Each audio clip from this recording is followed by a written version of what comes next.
Olá pessoal, tudo bem? Mais um vídeo aqui no canal Pensando Sociologicamente. A gente vai fazer agora a resolução da prova do concurso público de professores, concurso público da cidade de Miranda, Mato Grosso do Sul. E eu, professor Claudomiro Santos. E Jaqueline Braga. Então o professor Mira e a professora Jaque vão juntos fazer a resolução para vocês. A pedidos, agradecendo sempre aí de coração a força, né, por ter enviado para a gente as questões. A professora Glaucia, a professora lá, professora de apoio do Colégio Maria Elisa, ela também fez a prova, a gente está na torcida e vai dar certo. E vamos que vamos para frente. Questão 27. Dentre os princípios estabelecidos pelo artigo 3º da Lei das Diretrizes e Bases número 9.394, para o ensino, qual dos apresentados abaixo não é verdadeiro? Beleza, beleza. A gente vai fazer assim, pessoal. A Jaqueline, a Jaque, ela vai fazer a leitura, né, do enunciado da questão e eu já vou comentando para ficar um pouquinho mais rápido, não ficar só a minha voz meio cansativo. Bom, então tá falando sobre o artigo 3º da LDB. Letra A.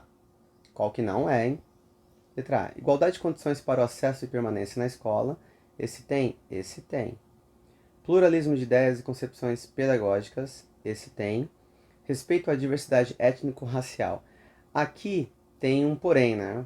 Ela não está basicamente desse jeitinho, mas tem aí, de certa forma, um respeito. E tem também uma certa tolerância, né, à diversidade. Não é desse jeito que está na lei, mas a gente vai considerar que essa está correta. Separação entre educação escolar e trabalho, as práticas sociais, aqui temos um problema. E aí, valorização do profissional da educação escolar. Essa tem também. Então, no que diz respeito aos princípios que estão no artigo 3º da LDB, está escrito lá vinculação entre educação escolar e trabalho, não é separação. Então aqui, aqui não é a letra D. Vou avançar e a gente vai olhar certinho na letra da lei no artigo 3º da LDB. Conferir no artigo 3º da LDB. Primeiro, igualdade de condições para o acesso e permanência na escola. Ó, essa tava lá, né? Essa tava numa das alternativas, essa tá ok. Terceiro, pluralismo de ideias e de concepções pedagógicas. Essa também tinha na alternativa, tá ok. Quarto, respeito à liberdade e apreço à tolerância. Ó, essa aqui tava um pouquinho diferente, né? Até que eu falei lá, é respeito lá, tá? Respeito à diversidade étnico-racial. Mas é o apreço, né? E consideração com a diversidade étnico-racial. Vamos considerar que também não está ipsis literis, né? Ela não está literal igual à letra da lei, mas não é a mais incorreta. Sétimo, valorização do profissional da educação escolar. Essa tinha também, tá ok. 11º, vinculação entre a educação escolar e o trabalho e as práticas sociais. Essa, né? Lá está escrito separação, não é separação, então é vincular, né? Se aproximar a educação escolar, o trabalho e as práticas sociais. Então essa aqui que estava errada é a mais incorreta lá na questão. Vamos para frente. Questão 28. A Base Nacional Comum Curricular, BNCC, apresenta o conceito de competência, definido como mobilização de conhecimentos, conceitos e procedimentos, habilidades, práticas cognitivas e socioemocionais, atitudes e valores para resolver demandas complexas da vida cotidiana, do pleno exercício da cidadania e do mundo do trabalho.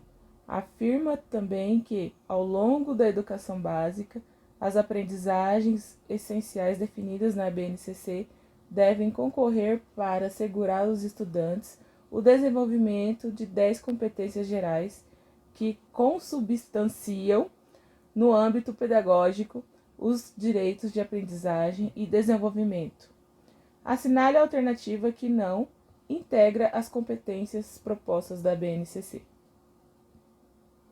Bom, como a Jaque leu, pessoal, então está falando sobre as competências, né? Então, o conceito de competência, que é o quê? Vamos esquecer o que está entre parênteses, que é muita coisa para ler. Ó, mobilização de conhecimentos, habilidades, cadê? Atitudes para resolver situações da vida cotidiana. Então, basicamente, isso será competência. E aí, vamos verificar o que não é competência. Deixa eu tirar a caneta aqui. Vamos lá. Valorizar e utilizar conhecimentos historicamente construídos sobre o mundo físico, social, cultural e digital para entender e explicar a realidade. Continuar aprendendo e colaborar para a construção de uma sociedade justa, democrática e inclusiva. Então essa aqui tá ok. Basicamente ela tem a ver com o repertório cultural. A competência de repertório cultural. B. Utilizar as diferentes linguagens, verbal, oral, visual, motora, como libras e escrita, corporal, visual, sonora e digital, bem como os conhecimentos das linguagens artística, matemática e científica, para se expressar e partilhar informações, experiências, ideias e sentimentos em diferentes... Olha, será que vai caber recurso? Aqui, ó, parou a frase no meio. Parou a frase no meio. Que é o quê? Para continuar, a letra da lei é diferentes contextos. E eu não errei não, a gente não errou, tá desse jeito a prova. Porque parou no meio aqui, diferentes contextos. Muito provavelmente pode ser que dê algum recurso. Mas essa letra B, ela diz respeito, né, a argumentações, né, para fazer linguagens. E também tem a ver com análise crítica, né? Então, a competência da argumentação. Argumentar com base em fatos, dados e informações confiáveis. Para formular, negociar e defender ideias, pontos de vista e decisões comuns que respeitem e promovam os direitos humanos, a consciência socioambiental e o consumo responsável em âmbito local, regional e global, com o posicionamento ético em relação ao cuidado de si mesmo, dos outros e do planeta. Aqui tem a ver com a competência, basicamente, a 8, né? A 7, a argumentação e autocuidado também. Vamos para frente.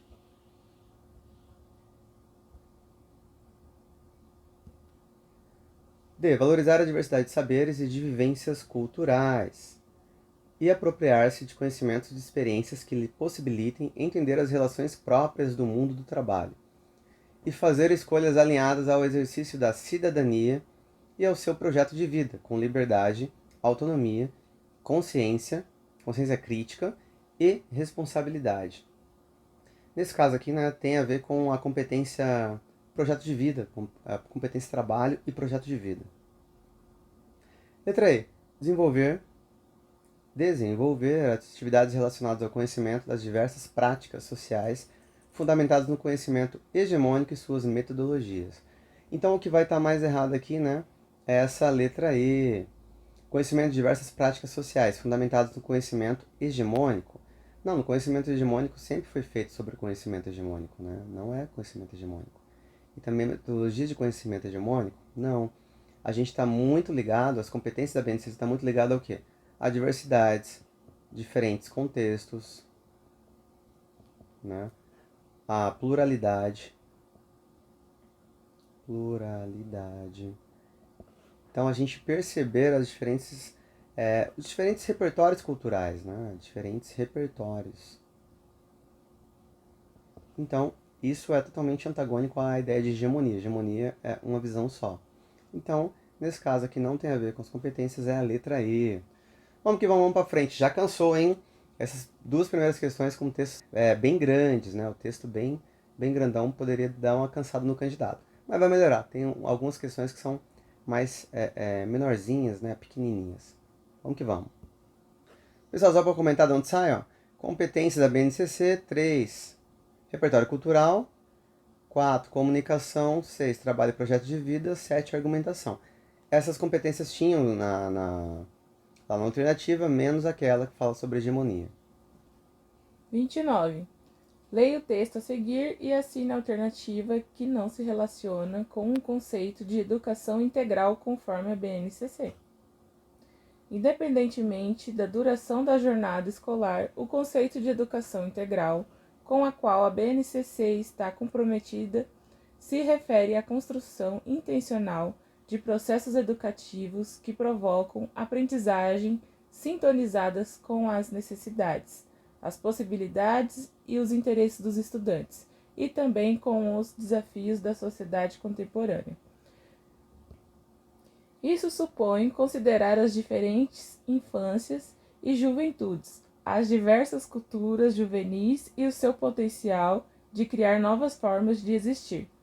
Assim, a BNCC propõe a superação da fragmentação radicalmente disciplinar do conhecimento, o estímulo à sua aplicação na vida real, a importância do contexto para dar sentido ao que se aprende e o protagonismo do estudante em sua aprendizagem e na construção de seu projeto de vida. Eita, que questão grande, hein? Cansei de ler isso que parece um texto de um livro. Realmente, a BNCC é muito grande, ela tem 600 páginas, né? O que ele quer mesmo? Eu até esqueci. O que ele quer? A assinatura alternativa que não se relaciona com o conceito de educação integral. Hein? Pessoal, isso aqui ele já respondeu, né? Independente da educação, independente da duração da jornada escolar, o conceito de educação integral está comprometido, se refere à construção intencional de processos educativos que promovam aprendizagens. Ele já falou, não depende do quê? Não depende da jornada, né, escolar, né? Aqui não é educação de tempo integral, mas educação integral. Isso aqui vai nos ajudar. Não precisaria esse texto todo, hein? Só foi para cansar o candidato. E aí, já cansou de ler tudo aquilo? Já cansei. É legal dar uma olhada numa prova que já tá com um texto muito grande já no comecinho? Bom, letra A. Educação integral se refere ao fato de os alunos permanecerem o dia todo na escola. Não, né? Não tem a ver com o tempo. Não é isso. Educação integral se refere ao fato de a escola preparar os alunos para a sociedade contemporânea e seus desafios. E aí? Educação integral é aquela que considera os interesses dos alunos em seu planejamento educacional. Interesses dos alunos, né? A fim de considerar seu potencial para a vida. Legal. Essa também tá legal. Educação integral leva em conta o projeto de vida dos alunos, estimulando o uso dos conhecimentos adquiridos em um processo educativo intencional. Ok. Educação integral busca a não fragmentação do conhecimento em disciplinas escolares. Busca dar uma união, né, e unificada, né, congregar, interdisciplinarizar, sei lá. Então tem a ver, tem a ver, tem a ver e tem a ver. Ele queria a errada, né? Então basicamente vai ser a letra A. Então é isso. Precisava de um texto tão grande, Jaqueline? Não.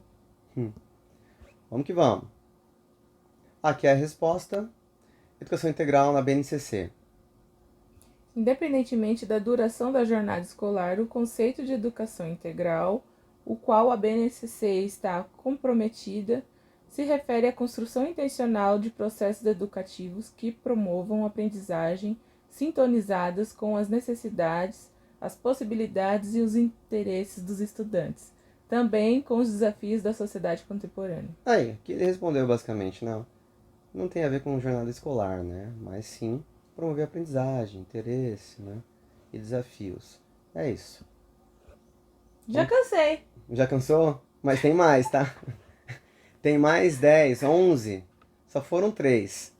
Imagina o candidato que está lá, já fez a resposta da prova de português, já fez as respostas das questões que envolvem conhecimentos específicos. Concurso é dose, não é fácil não. Por isso vamos nos preparar. Vamos lá? 30.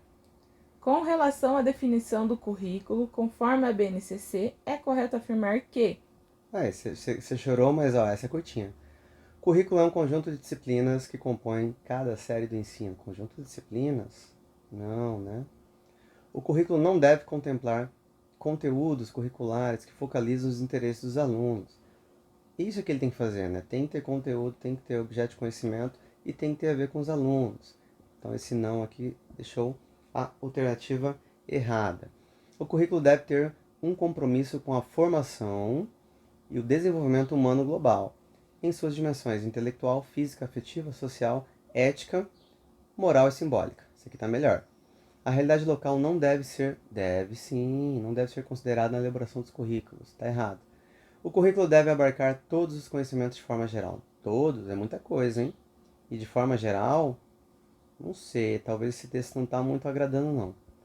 Então, vamos considerar aqui a mais correta, a letra C. Vamos conferir o que está dizendo a BNCC, aquele livro de 600 páginas? Vamos avançar aqui para fazer a leitura de um trechinho da BNCC sobre o currículo. A BNCC e os currículos se identificam na comunhão de princípios e valores que, como já mencionados, orientam a LDB e as DCN. Dessa maneira, reconhecem que a educação tem um compromisso com a formação e o desenvolvimento humano global, em suas dimensões intelectual, física, afetiva, social, ética, moral e simbólica. É isso aí, Jaque. É o que está lá, né? É o que está lá na questão, na alternativa C. Questão 31. O projeto pedagógico para a inclusão de alunos portadores de necessidades especiais. Isso aqui tá certo? Não. Não tá, né? Porque essa era a nomenclatura ou a linguagem utilizada no passado. Antiga. Agora a gente chama de PC, D. pessoa com deficiência, né? Aqui estavam usando portadores de necessidades especiais. Por isso que tem uma correção aqui. É esse jeito que está aparecendo no texto. Talvez essas questões estejam um pouquinho mais antigas e a banca utiliza. Mas o pessoal da área da educação especial não utiliza mais essa linguagem. Que respeita sua especificidade, adequando-se às condições de aprendizagem dos discentes. Deve ter como um dos seus princípios a. Bom, então é um projeto político pedagógico, né, para a inclusão de alunos com necessidades especiais, ou aluno com deficiência, que respeita especificidades, né? Deve ter como princípio o quê? Flexibilidade? Sim. Tradição? Não. Equilíbrio? Não. Equilíbrio lembra o quê? Algo igual, né? Homogeneidade? Não. Interculturalidade? Isso aqui independe de educação especial. E homogeneidade não, né? Mesma coisa. Então, basicamente vai ser flexibilidade. Eu acho que a educação especial tem duas coisas, né? Que é a adaptação e a flexibilidade. Flexibilidade. Tanto dos conteúdos, do ritmo dos conteúdos, um monte de coisa. Estou falando com o professor aqui que é da educação especial. E aqui tem um pouquinho falando sobre isso, vamos verificar. O termo flexível indica oposição ao que é duro, fixo, fechado. Assim, no contexto educacional, flexibilizar significa garantir o direito à diferença no currículo. Isso aí, então é flexibilizar. Aí, uma pequenininha, pronto. Passou alegria. Questão 32. Assinale a alternativa correta que apresenta o teórico relacionado à afirmação a seguir. Focou seus estudos no indivíduo, buscando investigar o processo de construção do conhecimento, estabelecendo fases para o desenvolvimento infantil. Aí, bom, camarada aqui, né, estabelece fases aí e procurou identificar aí o desenvolvimento, né, do saber, né, da aprendizagem nas crianças, sobretudo nas crianças. Vygotsky também, mas não é ele. Jean Piaget, sim. Paulo Freire não, Montessori não e Vallon não. Então aqui, ó, claramente Piaget, né, por conta desse desenvolvimento e das fases. Aí, uma questão curta, né, para a alegria do candidato, para a alegria dos professores e professoras. Vamos que vamos. Tem como conferir? Tem como conferir. Para Piaget, há 4 fases do desenvolvimento infantil que diz respeito à cognição: sensório-motor, pré-operatório, operatório concreto e operatório formal. É isso aí, então é o camarada que desenvolveu essas fases. A teoria, né, dessas fases é de Jean Piaget. Questão 33. Assinale a alternativa correta em relação à afirmação a seguir. Focou seus estudos nas interações sociais, mostrando que as condições sociais são os fatores determinantes do comportamento humano. É isso, né? Muito preocupado com essas condições, com o ambiente, né? Montessori também, mas não é ela. Paulo Freire também, mas não é ele. Piaget também, mas não é ele. Vygotsky. Vallon também estava preocupado com a afetividade, mas não é ele. Né? Então, não. Temos aí Vygotsky, que é o camarada, né, da condição, da teoria de aprendizagem, né? A teoria socioconstrutivista, né? Piaget é construtivista também, mas eles vão se separando aí, a teoria de Vygotsky com a de Piaget. Então, Vygotsky. Onde a gente pode conferir sobre Vygotsky? Aqui, vou dar uma resumida aqui. Hein? A teoria sócio-histórica de Levi Vygotsky entendia que a aprendizagem não era uma mera aquisição de informações. Não toma como base o empirismo. O que é o empirismo? É aquela coisa da realidade concreta, né? Como se a gente fosse uma tábula rasa, uma folha, né, de papel, vou colocar aqui papel em branco. E aí só a realidade, né, empírica que ia construir. Não era isso.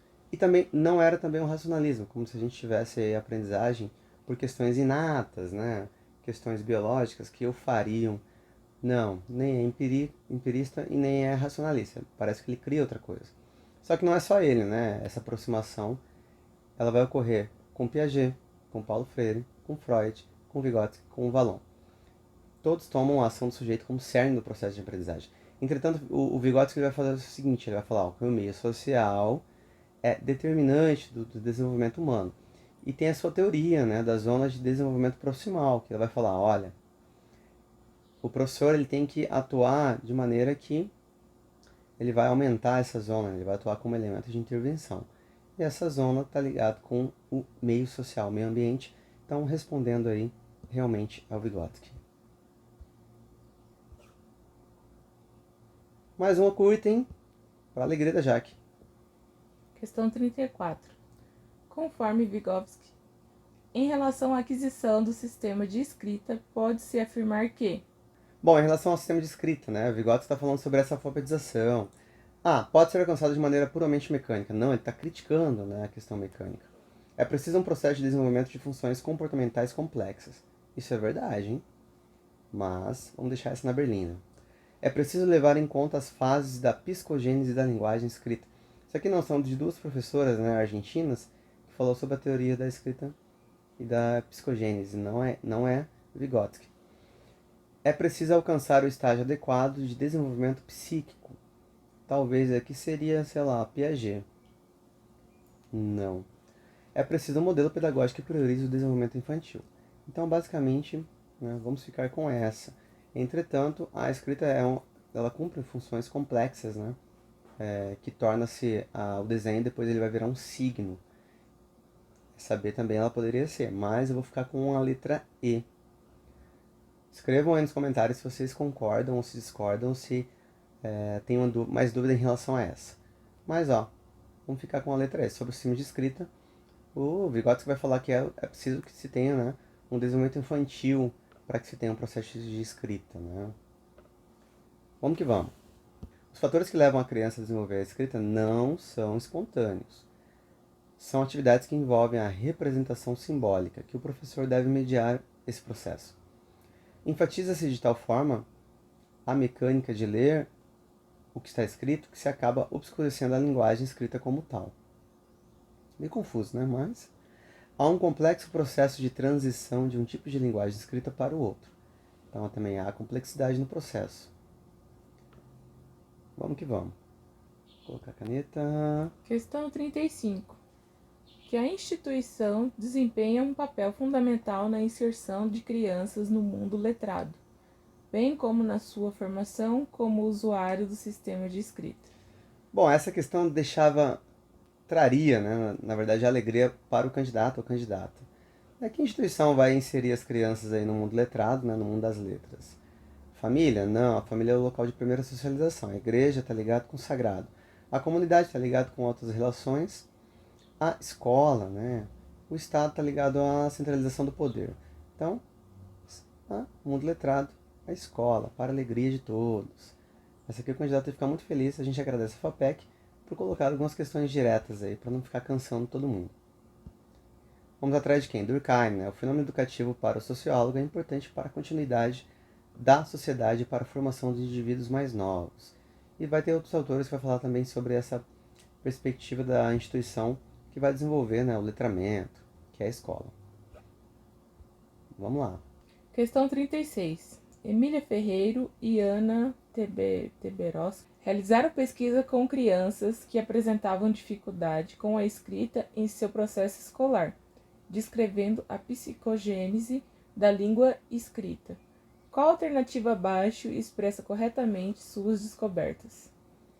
Bom, isso aqui está mais específico para a galera da pedagogia, né? Galera específica aí que estuda as primeiras letras, mas a gente tem aí essas duas autoras argentinas, né? Ana Teberoski e Emília Ferreiro. As crianças precisam de maturidade cognitiva alcançada pela idade e pelos exercícios psicomotores. Sei não, hein? As crianças precisam de um processo de identificação de sílabas para escreverem palavras corretamente e desenvolver o processo de alfabetização. Não sei também. As crianças precisam de uma cartilha apropriada com sistematização da escrita. Cartilha não, o pessoal já não gosta muito da cartilha mais. As crianças precisam saber o que a escrita representa, já que constroem hipóteses sobre ela com base em fases evolutivas de apropriação. Essa tá legal, hein? Eu ficaria com essa.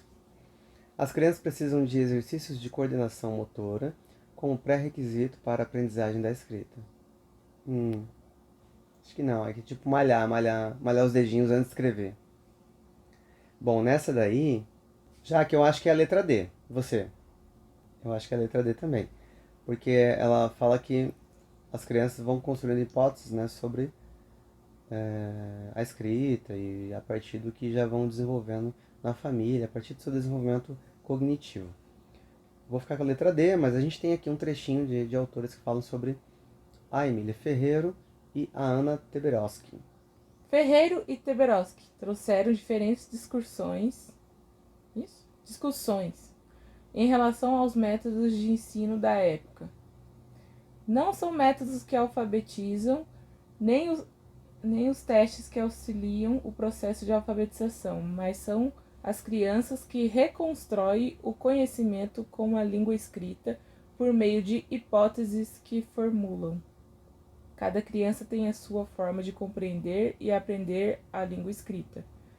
A psicogênese da língua escrita é dividida em 3 níveis: pré-silábico, silábico e alfabético. Isso aí. Então, basicamente, o que tinha naquela alternativa era isso aqui, né? As crianças elas vão construindo, né, ideias sobre a escrita. E, basicamente, essas duas autoras desenvolveram aí esse letramento, né, na América Latina como um todo. Questão 37. Conforme Ivani Fazenda, a interdisciplinaridade não é uma panaceia que garantirá um ensino adequado ou um saber unificado, mas um ponto de vista que permite uma reflexão aprofundada, crítica e salutar sobre o funcionamento do mesmo. Qual alternativa descreve corretamente o conceito de interdisciplinaridade? Vamos lá. A interdisciplinaridade refere-se ao ensino de duas disciplinas sobre o mesmo conteúdo. Não. A interdisciplinaridade refere-se ao estudo de um determinado tema com abordagens em diferentes disciplinas. A interdisciplinaridade se refere à realização de uma pesquisa com vários temas. Não. A interdisciplinaridade acontece quando os alunos se interessam por vários temas em uma disciplina. Não. A interdisciplinaridade busca unificar conhecimentos de várias disciplinas. Unificar? Também não. Eu creio que seja basicamente ali letra B, né? A interdisciplinaridade refere-se ao estudo de um determinado tema, que seria tema gerador, tema guarda-chuva, tema conceito, tema de projeto, com abordagem em diferentes disciplinas. Vamos verificar se essa está mais correta mesmo. Interdisciplinaridade. Tem a ver com níveis de interação entre as disciplinas. Agora, componentes curriculares. Segundo Ivani Fazenda, surgiu na França e na Itália no meados da década de 1960. A multidisciplinaridade, o primeiro nível, ação simultânea de uma gama de disciplinas em torno de uma temática. E aí tem o desenhozinho, né, que é essa multi, né? Cada disciplina está enxergando ali, só que sem muito contato entre elas. Pluridisciplinaridade. Há uma interação, mas sem coordenação. Que é esse desenho aqui, né? Então aí já tem mais interação entre elas, representada por essas setas, mas cada um no seu quadradinho. Interdisciplinaridade, a presença de uma axiomática comum, um grupo de disciplinas conexas e definidas no nível hierárquico. Então, basicamente é isso, né? Você vai ter as disciplinas dialogando entre si com né, um tema guarda-chuva, com a relação de coordenação aqui em cima. Muito fácil de fazer na prática, não. Na verdade, é bem difícil de fazer essa interdisciplinaridade, mas vamos que vamos. Questão 39. O artigo 206 da Constituição Federal relaciona os princípios que devem reger o ensino no Brasil. Assinale a alternativa que não corresponde a um desses princípios. Bom, então sobre os princípios lá da educação. Letra A, coexistência de instituições públicas e privadas de ensino. Esse é um princípio, tá ok. Gratuidade do ensino público em estabelecimentos oficiais é outro princípio, está ok.